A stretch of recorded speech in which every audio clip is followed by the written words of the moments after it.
Bismillah ar-Rahman ar-Rahim. Iyyaka na'budu wa iyyaka nasta'in. Your Excellency, Mr. Imran Ali Rahman, President of Tajikistan, Excellencies, leaders of SCO member states and observer states, Excellency Mr. Vladimir Norov, SCO Secretary General, Excellency Mr. Jemima, Director, Executive Committee of SCO Regional Anti-Terrorist Structure, distinguished delegates, it is a pleasure to be in the beautiful city of Dushanbe for this landmark SCO summit. This moment is doubly auspicious as it coincides with the 30th anniversary of Tajikistan's independence. We extend heartiest congratulations to the brotherly people of Tajikistan. I also take this opportunity to facilitate President Imran Ali Rahman for his wise stewardship of SCO during Tajikistan's presidentship. Excellencies, the 20th anniversary of SCO is an important juncture to reflect on our journey so far. From the watershed moments in 2001, SCO has come a long way. Guided by the Shanghai spirit, SCO has steadily grown in size and stature.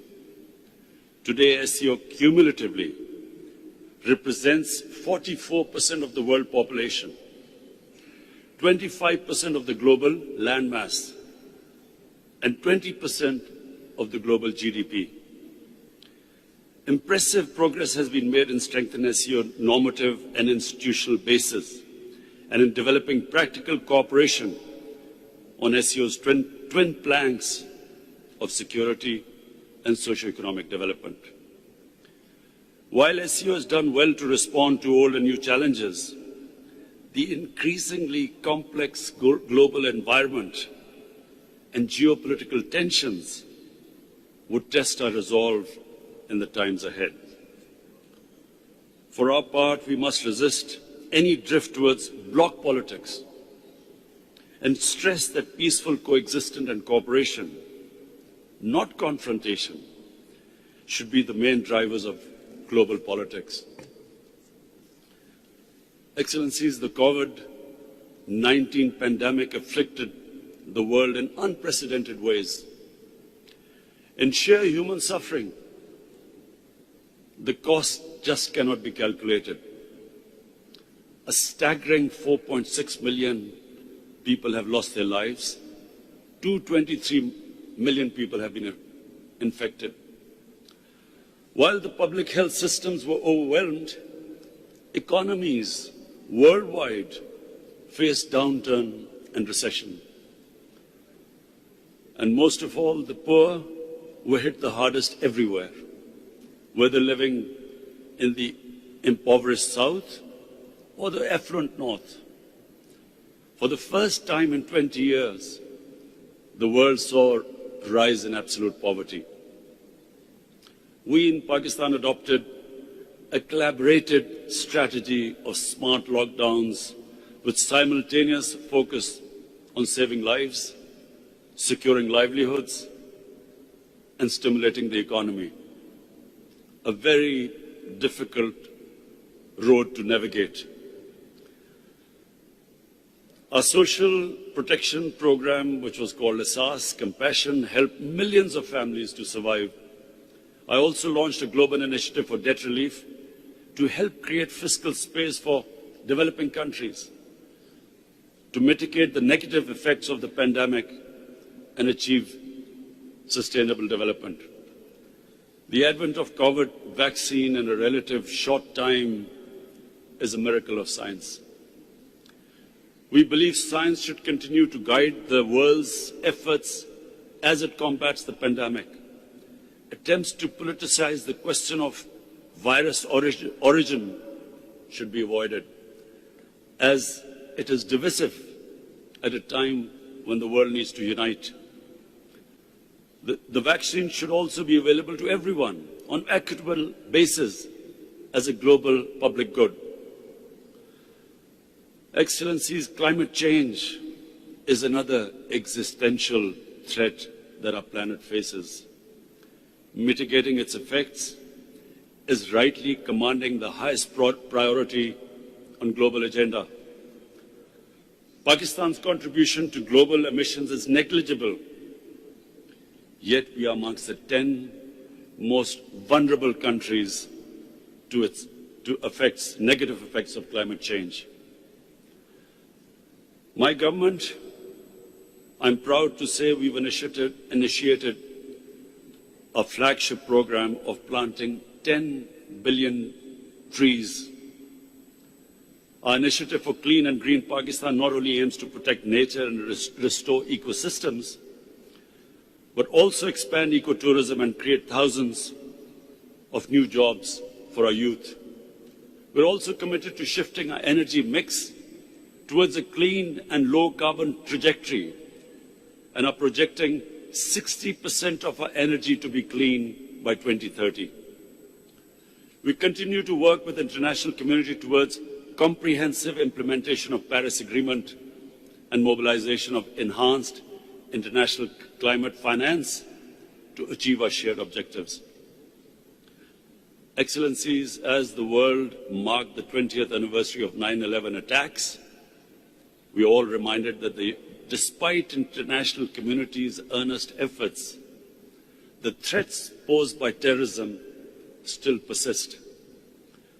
Associating one religion with terrorism has enabled far-right, populist and supremacist groups around the world to propagate, multiply and accumulate influence. In some cases, such extremist and bigoted ideologies have ascended to capture the state power in so-called democracies. The fight against terror should not be won if we ignore that these threats and challenges, the biggest of which is state terrorism, perpetrated against people living under foreign occupation in disputed territories. For decades, Pakistan has suffered from terrorism that was planned, supported, financed, and orchestrated by state entities from across the border. Outside the active zone of conflict, no other country has suffered more than Pakistan. We have suffered 80,000 casualties, an economic loss in excess of $150 billion, apart from millions of people being internally displaced. Yet our resolve remains strong. We will continue to be a reliable and a willing partner of the international community in the fight against terrorism and extremism. Excellencies, threats to international and regional peace and security is a vital interest of SCO. We believe faithfully implementing UN Security Council resolutions for peaceful settlement of outstanding disputes is a necessary condition for peace and indispensable for creating an environment of cooperation. Unilateral and illegal measures to change the status of disputed territories in violation of Security Council resolutions run counter to this objective. Such measures must be condemned and opposed firmly for being in violation of the SCO Charter and its well-established principles of interstate relations.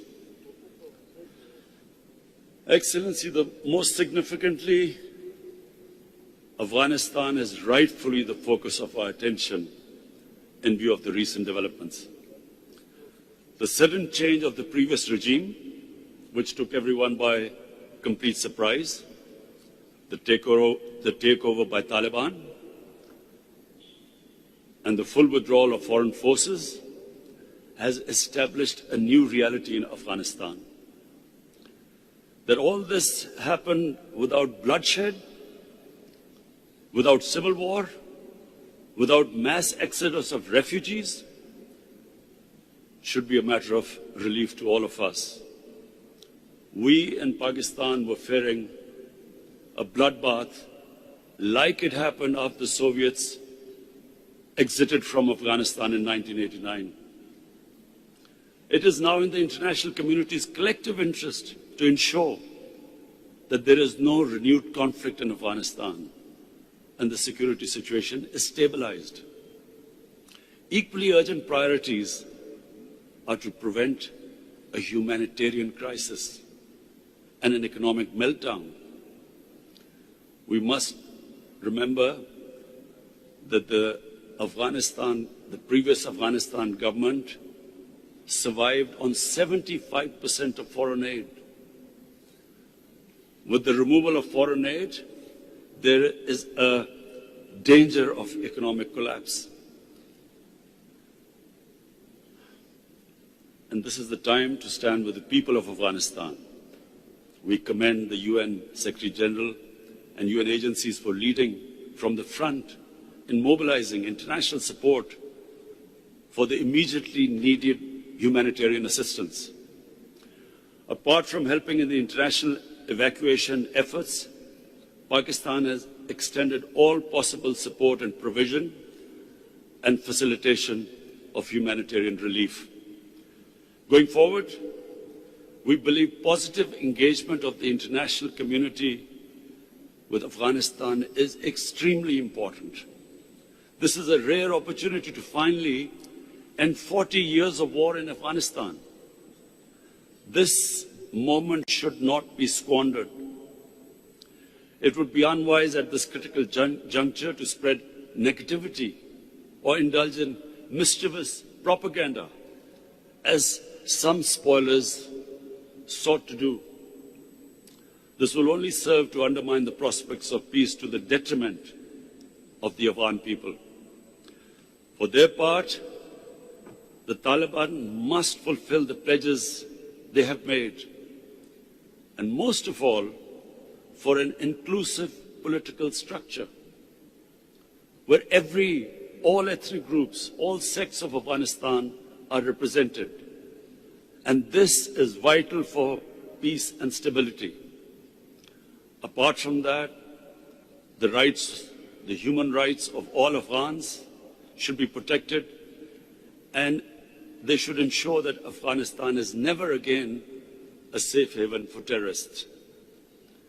As a country that has continuously suffered from the spillover of conflict and stability in Afghanistan and borne the burden of nearly 4 million refugees for almost 40 years, Pakistan has an abiding interest in peaceful and stable Afghanistan.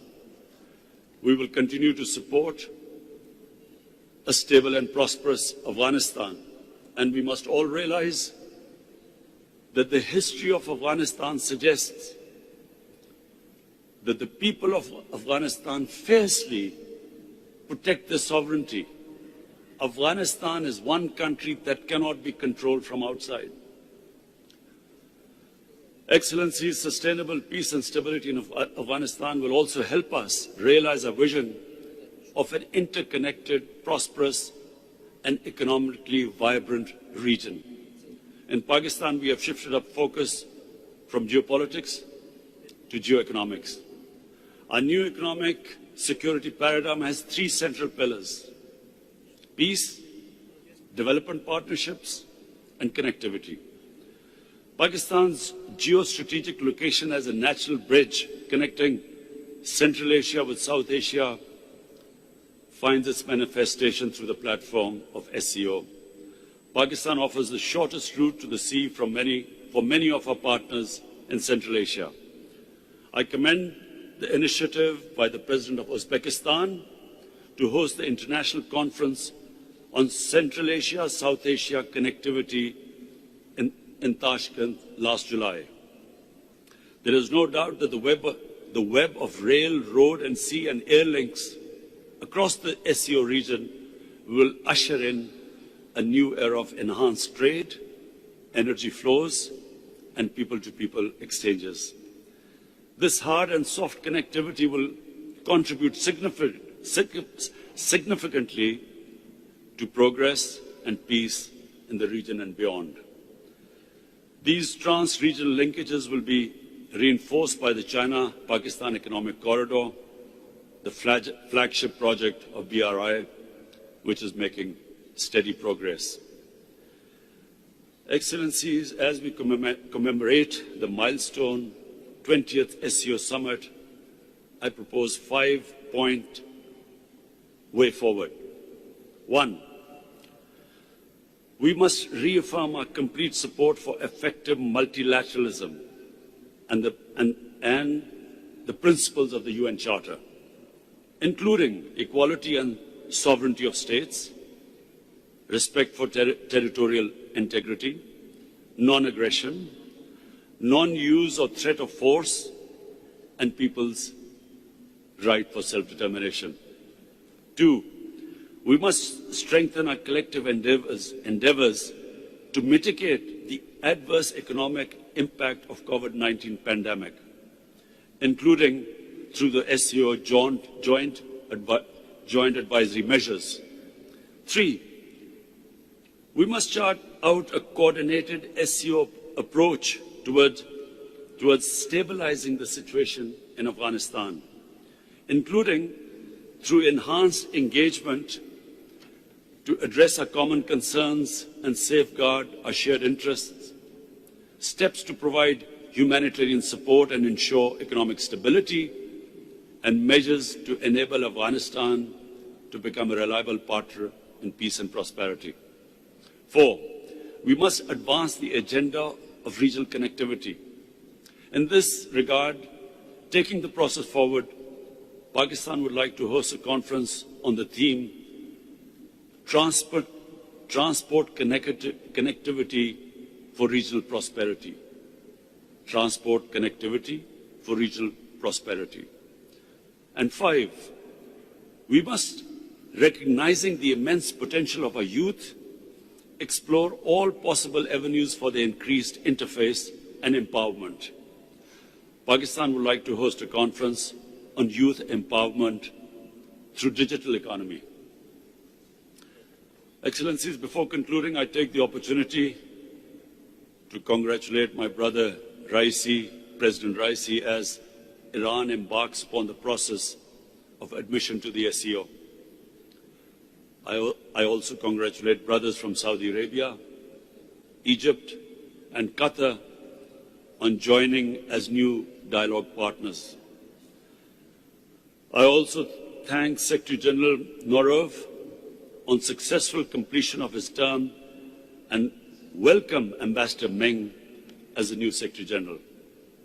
Finally, I congratulate my brother President Shafkat on Uzbekistan chair of the SCO for 21-22 and assure him of Pakistan's full support. Thank you.